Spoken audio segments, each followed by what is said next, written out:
Muito bem, eu saúdo a todos na graça, na paz, na misericórdia do nosso Senhor Jesus Cristo. Aqui estamos novamente, mais um domingo, dia 19/7/2020, preparando esse material para a EBD, Escola Bíblica Dominical da Ebenezer. Nós estamos estudando a Carta de Tiago. Não é destinado a uma igreja, mas é destinado a um grupo de pessoas, né? Os judeus da diáspora ou da dispersão. E essa manhã eu pretendo terminar essa carta e todo o assunto é relevante, a carta de Tiago ela é bem prática. Mas antes de mais nada, nós vamos estar suplicando, orando ao nosso Deus. Já há expectativas melhores aí quanto à pandemia, de nós estarmos voltando. Existem lutas pelo Brasil, né? Talvez, não sei se alguns acompanhou, em Curitiba, de algumas igrejas que tentaram voltar e tiveram represália. Mas nós não contamos com o governo em si, apenas nós contamos com Deus acima de todos os governos e é Ele que nós suplicamos.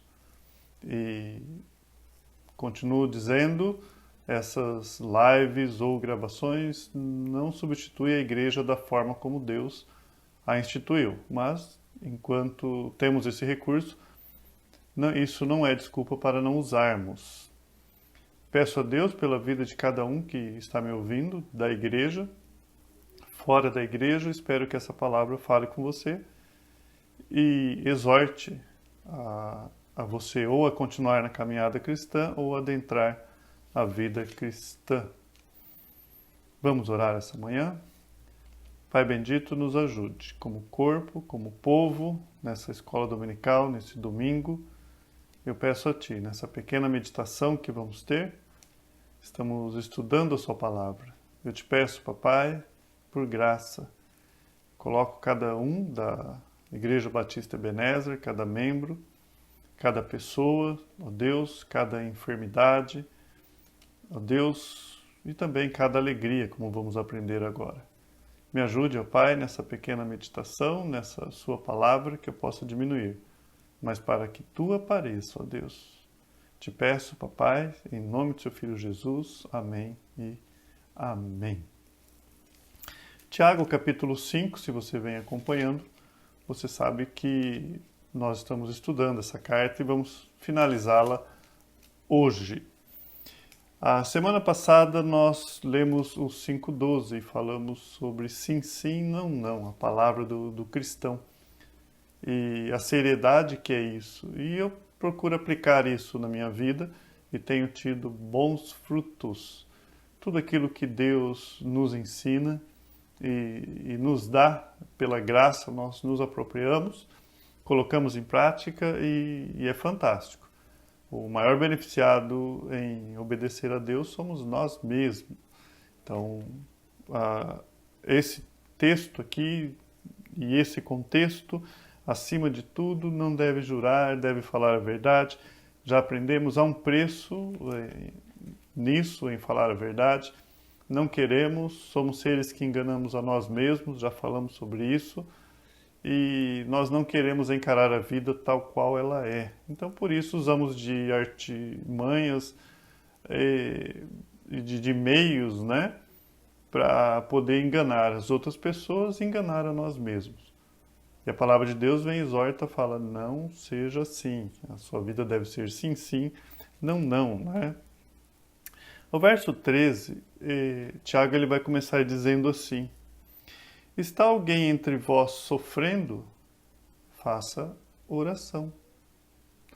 7 vezes aqui, neste parágrafo, Tiago ele cita a oração. Ele está ensinando-nos a buscar a Deus. O tempo todo na carta de Tiago, ele exorta a oração, a essa busca diante de Deus. Logo no início, ele já fala, não tem porque não pede. Quando pede, pede para o seu deleite. Agora, aqui nesse contexto, ele começa dizendo o seguinte, está entre vós alguém sofrendo? Essa palavra aqui é ela significa aflição.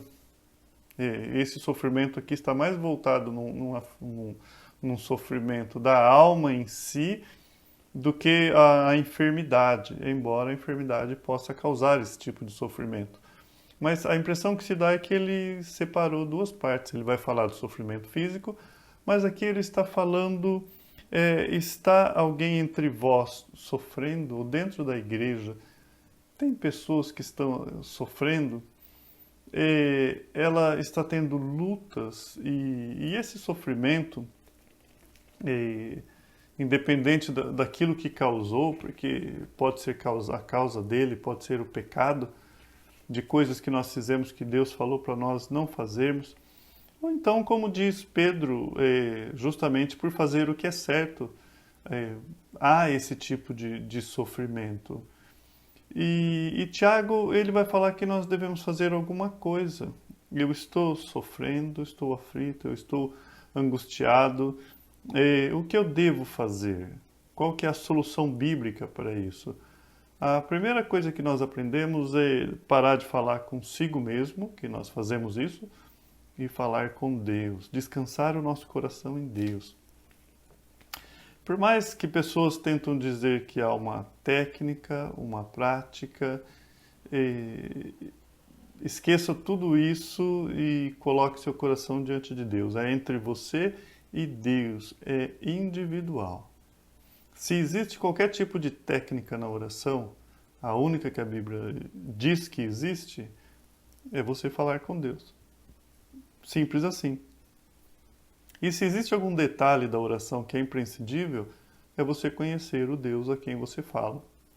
A chance de êxito é muito maior, porque tudo que pedir em meu nome, Jesus Cristo falou, e foi da vontade do Pai, vos será concedido. Então, espere aí.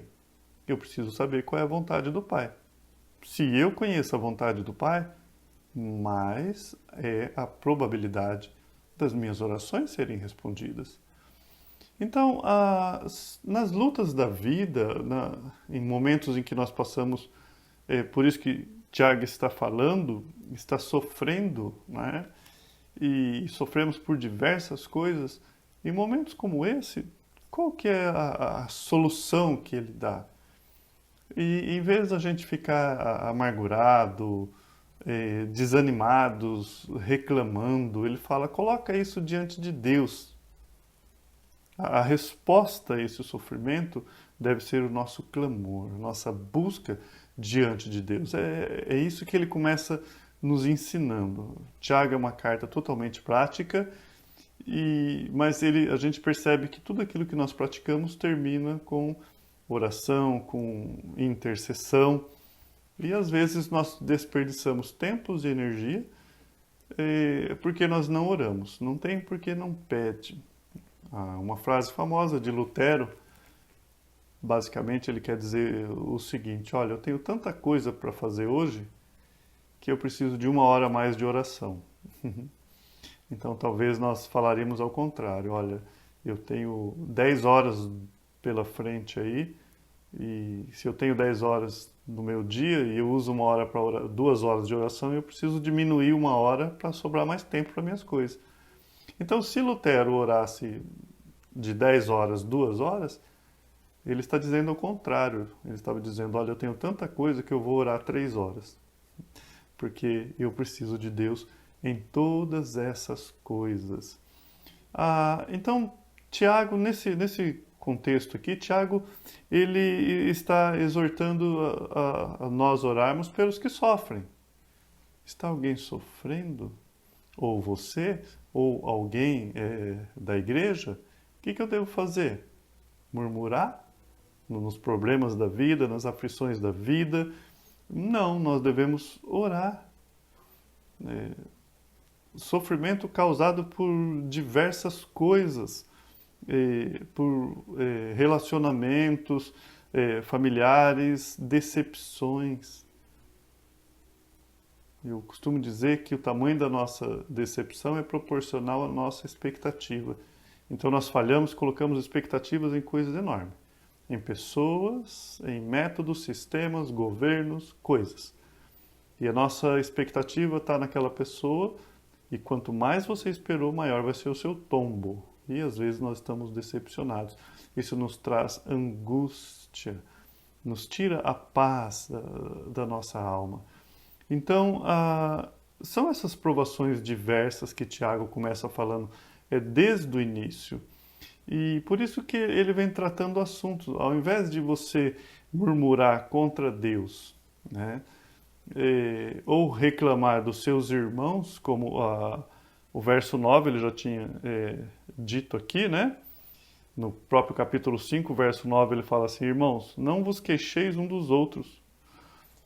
Em vez de nós ficarmos nos queixando, né, que a culpa sempre é do próximo, sempre os nossos problemas é a nossa volta, nunca em nós mesmos. Nós devemos levar as nossas orações a Deus e se está faltando sabedoria para isso, lá no capítulo 1, verso 5, ele disse, se tem falta de sabedoria, peça a Deus, peça a Deus. E Deus ele vai mudar as circunstâncias, ele vai mudar as coisas sim, através da oração. E ele muda, a primeira coisa que ele muda, se você crê que as coisas não mudam na oração, a primeira coisa que muda é você. O primeiro efeito que tem é em nós. Porque eu pego isso que está me incomodando e coloco diante do altar de Deus. É ali que eu coloco as minhas orações. Me dá a autoridade, me dá ânimo a continuar, me dá fé, confiança. Essa interação com o nosso Deus, a primeira mudança é interna, porque vai gerar paz, vai me dar sabedoria no sentido de tomada de decisões.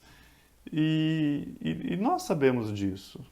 Um exemplo clássico está lá em 2 Coríntios, né? Paulo, quando ele ora para que Deus remove o espinho na carne, era algo que estava atrapalhando a vida dele. E aí o que Deus faz? Deus não remove o problema. Né? E Deus fala que esse problema é bom, a minha graça te basta, e o meu poder se aperfeiçoa na sua fraqueza. Então, eu sou mais Deus quando você é fraco. Então, muitas vezes vai acontecer isso. As nossas orações elas são respondidas não da forma como você imagina, que Deus vai tirar aquele espinho, mas Ele vai lembrar você da graça dele.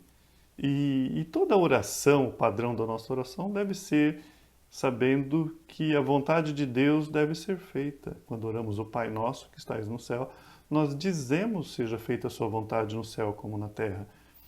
E entender essa soberania de Deus nos ajuda. O próprio Jesus Cristo orou, né? E na oração dele, ele disse: Pai, se possível for, afasta de mim esse cálice, antes seja feita a sua vontade, não a minha. Então, a nossa oração tem que ter essa premissa. E Paulo, Tiago, ele começa dizendo aqui, olha, está orando. Tem pessoas que estão passando por dificuldades, por aflições, ore por ela, ore por ela.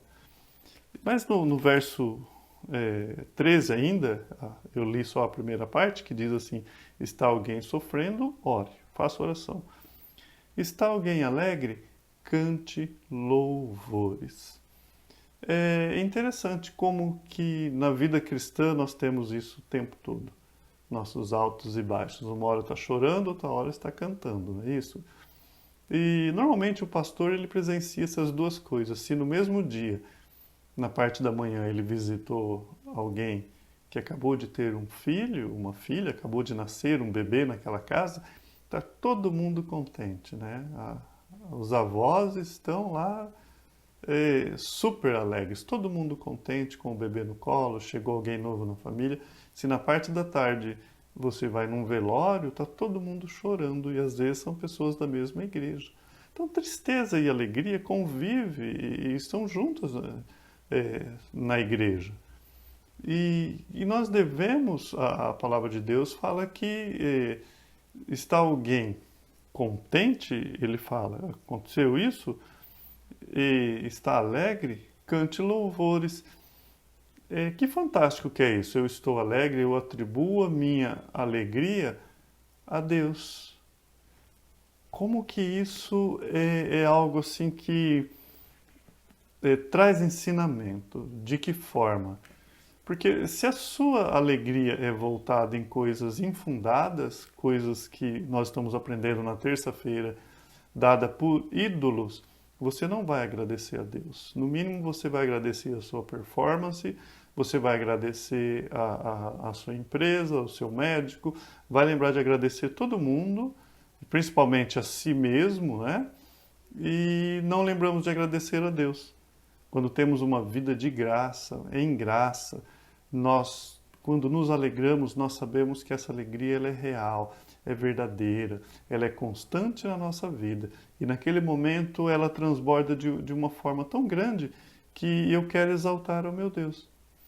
E é tão interessante que às vezes não resolveu o problema. Você foi diante de Deus, está sofrendo, e essas duas coisas podem acontecer ao mesmo tempo, né?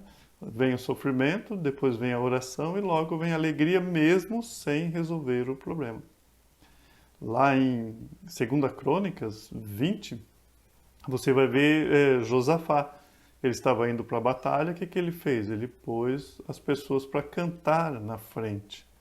E louvores a Deus, eles venceram a batalha. Antes da batalha, Josafá já estava cantando. Você pode ver isso lá em 2 Crônicas 20. Tem um exemplo clássico também de Paulo, lá em Atos capítulo 16. Paulo e Silas, eles estavam louvando a Deus na prisão. Então, a maturidade cristã traz isso. Você não espera passar o problema para louvar a Deus. Você louva a Deus em meio aos problemas. E o salmista, tem um salmo de número 84, eu vou ler para os irmãos o verso 5 ao 7. Salmo de número 84. Olha que fantástico esse salmo, que lindo, né?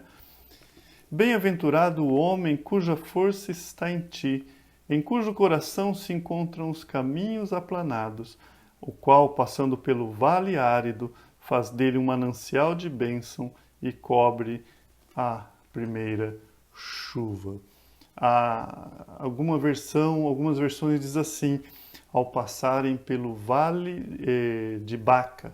Essa palavra Baca, no original é com K, é Baca mesmo o termo ali, que significa choro, lágrimas. O salmista está falando assim, olha, como são felizes aqueles que encontram força em ti, em Deus, aqueles que são peregrinos de coração, eles sabem que não pertence aqui, que eles estão peregrinando quando eles passarem pelo vale das lágrimas. Esse é um termo assim que você pode encaixar aí perfeitamente. Ele faz desse lugar, desse vale, um momento de fonte para buscar a Deus. E ele persegue, ele continua, ele persevera, né? Então, o poder da oração faz isso, ele transforma os vales de lágrimas, de desespero e em coisas de tremendo valor. Um diamante, eu costumo dizer que quando colocado num fundo negro, é quando ele mostra mais o seu brilho. Se você for comprar um diamante, você vai perceber que alguém vai pegar um veludo preto, colocar lá em cima do balcão e colocar o diamante em cima para ele aparecer. E ele aparece muito mais. E assim é o nosso louvor, mesmo em meio à pandemia, em meio a lutas, a desesperos, né? E momentos que nós temos, às vezes, até de fracassar a nossa fé, nós buscamos em Deus, confiamos em Deus.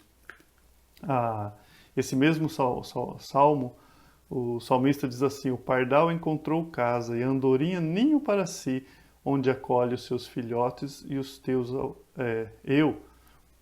altares. Ou seja, o que ele está dizendo? Ele observando o passarinho, aquela ave, ela encontrou um local onde se colocar.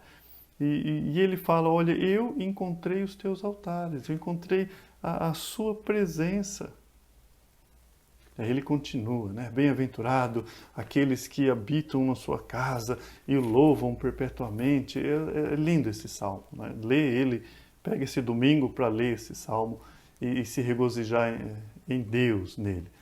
Aí nós vamos para o verso 14, está assim: está alguém entre vós doente? Opa, ele não está sendo redundante. Lá em cima ele falou: está alguém sofrendo. Sim, o sofrimento pode ser relacionado à doença. Mas ele tinha falado de um problema da alma, agora ele vem falando de um problema físico. Está alguém entre vós doente? Chame os presbíteros da igreja e faça oração sobre ele, ungindo com óleo, em nome do Senhor. Ele está falando aqui da atitude dos irmãos em orar pelas pessoas, e agora ele vem falando sobre uma autoridade da igreja do Senhor Jesus Cristo, daqueles que estão na liderança, aqueles que estão comprometidos com a obra. E então, espera aí, o que o enfermo faz aqui? Novamente, ele não vai estar reclamando do próprio Deus, e o que esse texto aqui não quer dizer? Que a pessoa está doente por causa do pecado, não é essa questão que ele está dizendo aqui. Não é que ele está doente necessariamente, há uma doutrina aí que diz que toda qualquer doença é pecado. Não é isso que ele está dizendo. Embora todas as doenças é resultado do pecado principal na vida do homem. Após essa vida que nós passamos aqui, não haverá mais enfermidade, como não havia antes. Mas não necessariamente que essa doença é provocada por isso. Mas também existe resultados ou consequências de uma vida pecaminosa. Aí podemos dizer que há uma enfermidade que ela é resultado do pecado. Você não observou a palavra de Deus, em que o seu corpo é templo do Espírito Santo, e você vai ao tabagismo, ao alcoolismo e outras drogas, e você está atacando o seu corpo. E drogas lícitas e ilícitas, né? Os remédios também, os vícios em alguns tipos de remédios, e vício no trabalho. Outra coisa, ansiedade. A Bíblia fala: não estejais ansioso por coisa alguma. E você não aplica isso na sua vida, o que você está fazendo? Pecado. Esse tipo de pecado, sim, pode causar problemas. E problemas seríssimos, né? Chame o presbítero, ore. Ungindo-o com óleo. A igreja não tem, sinto-lhe informar, que a igreja não tem um olhinho santo lá que vai te curar.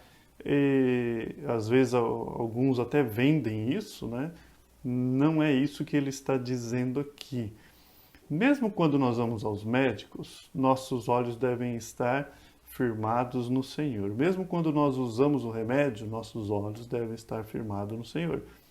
Não existia nada, nem médico, nem remédio, nem olhinho, seja ele qual for. Alguns estudiosos creem que aqui está falando que é o que tinha de melhor da cura na época, então estaríamos usando a medicina e a oração. Seja o que for, provém de Deus. Tiago já tinha dito isso: todo dom perfeito vem de Deus, é de Deus, tudo aquilo que é bom.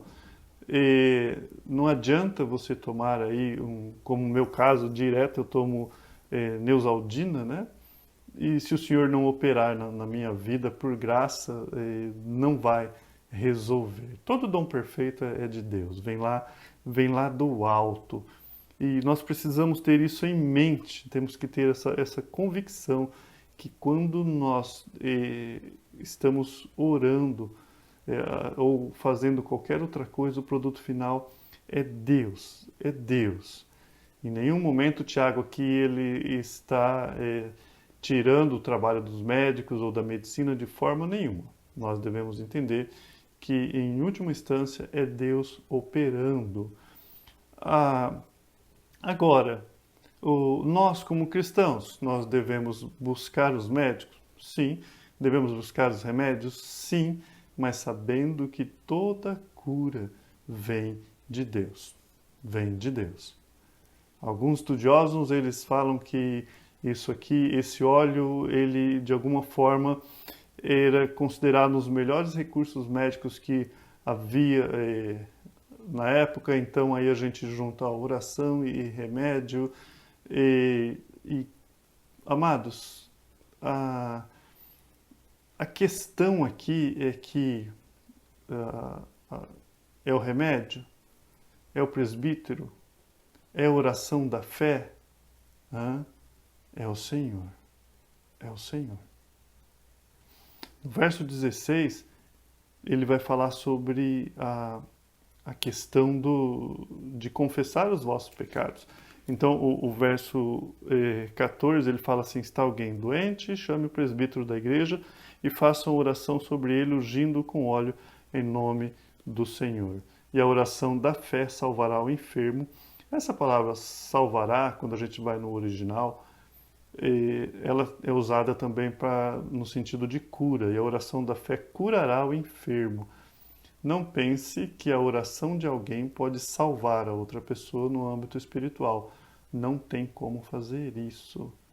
Mesmo lá no leito de morte, você ir lá e fazer alguma coisa para aquela pessoa, se não confessa, se ela não confessar diante de Deus. A sua oração pode levá-la a confessar, mas a sua oração não pode salvá-la. Aqui Tiago está falando no sentido de curar o enfermo. E se houver cometido pecado, lhe serão perdoados. Por quê? Nós chegamos diante de Deus, nós oramos, suplicamos, e a dificuldade desse texto, esse é um texto extremamente difícil. A maioria dos teólogos, nós vemos aqui que não tem uma resposta tão clara. A grande dificuldade é justamente por ser Tiago quem é, e pelo momento que eles estavam, que era uma transição entre a lei e a graça. O judaísmo aqui é forte. A escrita é a escrita de um rabino. E um rabino que estava acostumado a, olha, se você deve merecer o céu com as suas obras, né? E a graça estava entrando aqui na vida de Tiago. E olhando nesse prisma, fica um pouco mais fácil a gente entender. Ele não está dizendo, olha, se essa pessoa, a primeira impressão que nós temos é aquela pessoa ela está enferma, você vai lá, impõe a mão, chama os presbíteros, ela vai ser salva, né, já está pronta para ir para o céu, já a sua enfermidade vai ser sarada e seus pecados vão ser perdoados. Não tem como nós dizermos que isso é real. Esse versículo, à primeira vista, ele parece dizer isso, mas não tem como nós afirmarmos isso, porque não se faz uma doutrina baseada em um versículo. Nós temos todo o restante da Bíblia dizendo ao contrário, que esse tipo de linha de raciocínio não existe. Mais próximo aqui, pode haver sim pecados em que está levando essa pessoa a ter esse problema, isso é real, pode acontecer. E essa oração e a confissão pode fazer com que essa pessoa retorne aos caminhos da fé e seus pecados perdoados. Nós sabemos que perdão é mediante arrependimento. E Deus é quem sonda o coração dessa pessoa. Por isso é que torna esse texto tão difícil. Mas, ao mesmo tempo, olha que interessante. Se nós estamos aqui trabalhando com o que é ativo e passivo, aquele que dá e que recebe, e se alguém está orando por alguém, agora ele está falando o seguinte no verso 16: confessai, pois, os vossos pecados uns aos outros e orai uns pelos outros. Para o quê? Serdes curados. Agora aqui já não é mais a liderança. Aqui ele está desafiando os irmãos. Orar um pelos outros, confessar um pelos outros. Essa confissão não é a um sacerdote, né, como ao costume de alguns, vai lá. Não, é uns aos outros. Principalmente se é aquela pessoa a qual você pecou. Né? Se é um pecado particular, deve ser levado àquela pessoa. Aliás, você ir até aquela pessoa e resolver com ela, confessa. Eu errei, eu fiz isso. Se é público, é público. É a igreja. Jesus Cristo ensinou isso. Nós não devemos pegar e às vezes, como alguém já disse, promover o pecado. Não. Essa confissão, ela é saudável. Essa confissão, muito mais quando nós pecamos contra alguém, você chega lá, pede perdão. Então, nós vemos aqui a liderança orando, né? A oração com fé, ele fala. A Bíblia diz que eles são pastores, eles velam por vossas almas. E ele ora aqui, a imposição de mão, Tiago está falando da autoridade, num gesto de autoridade espiritual. E quando ele fala oração da fé, a gente já liga a oração da fé, é aquela oração que sabe qual é a vontade de Deus e não vai fazer uma oração fora da vontade de Deus. A probabilidade de resposta é imensa. Agora, algumas pessoas elas chegam e determinam que vai ser curado. Há pouco tempo, num velório próximo daqui, não foi nem aqui em Barretos, eu fiquei sabendo que alguém determinou lá que a pessoa ia ressuscitar dos mortos num velório. Não aconteceu, né? E a cidade toda comentou. Mas há de se entender que essa pessoa que fez isso estava num momento difícil e, na verdade, o que ela estava dizendo era o maior desejo da vida dela naquele momento era isso. Nada errado em expor isso. A nossa falha é querer ser Deus ou ditar aquilo que Deus deve fazer, né? Então, resumindo, nem óleo, nem presbítero, mas a oração da fé seguida da vontade de Deus. Eu poderia, assim, de uma forma mais direta, mais radical, nem óleo, nem presbítero, nem oração, mas Deus. Onde eu quero chegar. Que não é para você orar? Sim, é para você orar. Mas o poder não está em quem ora. O poder está em quem recebe a oração. O poder está em Deus, não está em nós. E é a sua graça que nos responde, que nos ajuda. E está tudo correlacionado, né?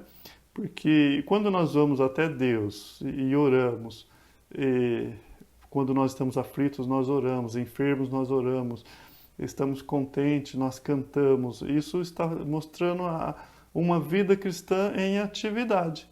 E aí tudo isso vai resultar em que você não quer ter problema com pecado na sua vida, você quer ter paz. E você vai confessar os seus pecados.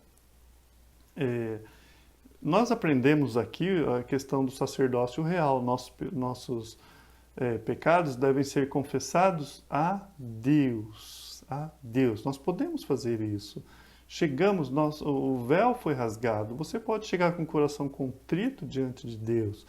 E só o fato de fazer isso, arrependimento e fé, isso traz a cura. A gente sabe disso.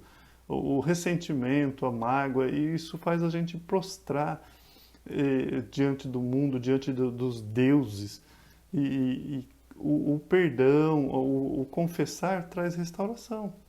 Já aprendemos isso. Então, o mais próximo do confessar aqui é de você ir chegar diante do irmão a qual você pecou, né? E aí ele vem falar do poder da fé, no verso 17 e 18. Elias era um homem semelhante a nós, sujeito aos mesmos sentimentos, e orou com instância para que não chovesse sobre a terra, e por 3 anos e 6 meses não choveu. E orou de novo, e o céu deu chuva, e a terra fez germinar os seus frutos. Bom, estava lá o profeta, a nação sempre que se desviava, Deus chamava um profeta a exortar a nação. E a ilustração que ele dá para nós aqui está lá em 1 Reis, capítulo 18. Mas quando você vai lá, é tão impressionante isso. Se você vai em 1 Reis, capítulo 18, logo que você abre no verso 1 do capítulo 18, você já vai ler assim: A palavra de Deus veio a Isaías, a palavra do Senhor, né? Me perdoe, Elias. Veio a palavra de Deus a Elias. Opa, espera aí, mas antes dele orar, sim. E o que Deus disse para ele? Vai lá e fala para Acabe que eu vou mandar chuva. Então, antes dele orar, ele já sabia a vontade de Deus. Olha só a ligação. Tudo que pedires e for da minha vontade. Como é fantástico a gente estudar a Bíblia, a gente vai conhecendo o nosso Deus e a nossa oração vai ficando mais voltada à sua vontade. Então, nós não devemos separar palavra de oração. Alguém já disse assim, o que é mais importante, a palavra ou a oração? E lá no passado alguém respondeu, qual asa de um pássaro é mais importante, a direita ou a esquerda? Nenhuma nem outra, ele precisa das duas. Oração e palavra anda junto. O termo que Tiago usou aqui, ele orou com... Deixa eu achar aqui a palavra instância, com instância, isso é persistência, é crer, é colocar diante de Deus. Então, é o exemplo que ele dá, ore com persistência, e aqui é o maior exemplo de que não é o poder está no homem, está em Deus, que você poderia falar que a oração de Elias é maior do que a sua, e Tiago vem e fala, não é, você pode orar como Elias. E quando ele continua, tanto para chover como que para não chover, o verso 19 e 20 ele fala assim, meus irmãos, se alguém entre vós se desviar da verdade e alguém o converter, sabei que aquele que o converte, o pecador do seu caminho errado, salvará da morte a alma dele e cobrirá multidão de pecados. O verso 16, eu não dei ênfase, né? Quando eu dei ênfase a orar pelos pecados uns dos outros, mas que ele termina o verso 16 dizendo assim, muito pode por sua eficácia a oração do justo. Nós somos justificados em Cristo Jesus. Textos como esse, facilmente a gente esquece da pessoa de Jesus Cristo e queremos atribuir poder a nós, a nossa oração. E Tiago agora ele vai falar que nós devemos nos preocupar com aqueles que estão desviados, para orar pela restauração desses. Hebreus 2:1 diz assim, por essa razão importa que nos apeguemos com mais firmeza às verdades ouvidas. Ele está falando de pessoas que afastaram da verdade. O autor de Hebreus fala que nós devemos nos apegar à verdade e não se desviar dela de forma nenhuma. Hebreus 2:1. E o resultado do desvio da verdade, se nós sabemos que Cristo Jesus é verdade e não há verdade além dele, a probabilidade dessas pessoas não serem convertidas é muito grande. E quando nós entendemos isso, desviar da verdade o que? Eles estavam na verdade? Eles estavam caminhando em sentido à verdade e eles se desviaram. Com certeza sem conhecer a verdade. Por isso no verso 20, sabei que aquele que converte o pecador do seu caminho errado salvará da morte a alma dele. Então aqui ele está falando realmente de salvação da alma. E nós devemos ter o coração cheio de compaixão por essas pessoas. O texto aqui não diz claramente isso, mas nós podemos aplicar também aqueles que apenas estão fracos na fé, aqueles que estão padecendo espiritualmente. Qual a nossa parte? Lembrar que muito pode a oração de um justo. É aquela mãe que continua clamando, suplicando pelo filho. O filho está no mundo, mas ela sabe que o Deus que a encontrou, a graça de Deus, que pegou aquela mãe nos braços e que sustenta ela nesse momento em que os filhos estão distantes, é esse mesmo Deus. Fala para ela orar. E é o que Deus faz conosco. Não parece estranho em Jó, quando Deus fala, Jó, vai e ore pelos seus amigos. Mas espera aí, Senhor, eu já estou diante do Senhor aqui, por que que eu tenho que ir lá para falar com o Senhor? Eu já estou aqui, já estou. Faça algo pelos meus amigos. Jó não fez isso em obediência, ele foi lá e orou pelos seus amigos. Ele obedeceu à vontade de Deus. E já sabedor do que Deus queria, ele orou pelos seus amigos. A mesma coisa aqui. Oramos por aqueles que se desviaram do caminho, estavam caminhando para a luz. A conversão. A chance de não haver conversão aqui é grande, porque ele termina falando: converte o pecador de seus caminhos errados e salvará da morte a alma dele e cobrirá a multidão de pecado.